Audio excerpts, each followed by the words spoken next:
Nung third day, lumipat na kami ng hotel from El Nido Garden Resort to Bayview Hotel. So ito raw yung pinakamagandang view ng sunset dito. Kaya lang, hindi ko nakita yung sunset na yon kasi nga kung saan-saan kami naggagagala.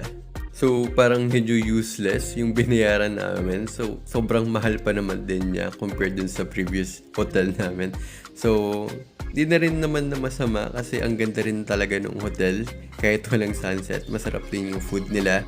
Pwede kang magpaluto ng itlog on how you want it on the spot right in front of you. So yeah, I think it's really cool. Yung medyo downside lang siguro nung hotel na yon is medyo malayo siya sa Kabiasnan.